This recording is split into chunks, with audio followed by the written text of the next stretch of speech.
দেশে বেকারত্বের সংখ্যা কমাতে অর্থনৈতিক প্রবৃদ্ধি বাড়াতে দেশি বিদেশি বিনিয়োগের কোনো বিকল্প নেই। কর্মসংস্থানের সুযোগ বাড়লে ঘুচবে বেকারত্ব, খুলবে ভাগ্যের চাকা। গেল কয়েক বছরে জিডিপির অনুপাতে বাংলাদেশের বেসরকারি বিনিয়োগ বাড়ছে না, তবে অন্তর্বর্তীকালীন সরকার এই বিনিয়োগের ব্যাপারে বেশ জোর দিয়ে কাজ করছে।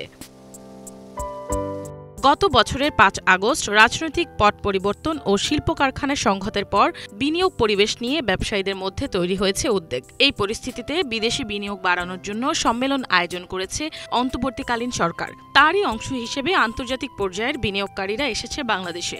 বাংলাদেশের বিনিয়োগ উন্নয়ন কর্তৃপক্ষ বিডার আয়োজনে ঢাকায় ৪ দিন ব্যাপী শুরু হয়েছে বিনিয়োগ সম্মেলন। এতে এত বড় পরিসরে এ ধরনের সম্মেলন বাংলাদেশে এবারই প্রথম।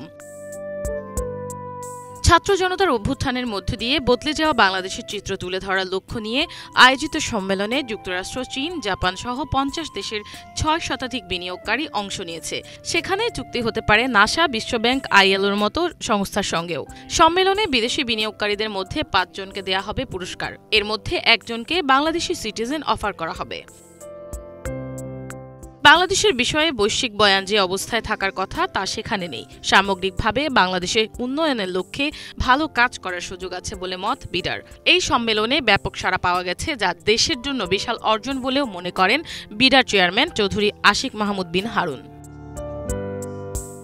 দেশে নতুন উদ্যোক্তাদের সহায়তা দিতে ৮০০ থেকে ৯০০ কোটি টাকার বিশেষ তহবিল গঠনের উদ্যোগ নিয়েছে বাংলাদেশ ব্যাংক।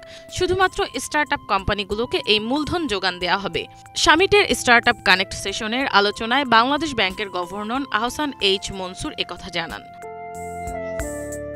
বাংলাদেশের বিনিয়োগ সম্ভাবনা তুলে ধরা, জুলাই বিপ্লব ও পরবর্তী অর্থনৈতিক সংস্কার প্রদর্শন এবং দীর্ঘমেয়াদী বিনিয়োগ সংযোগ তৈরি করাই এই সামিটের মূল উদ্দেশ্য।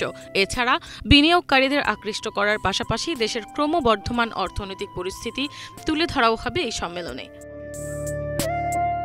মিনালা দিবা, বাংলা ভিশন, ঢাকা।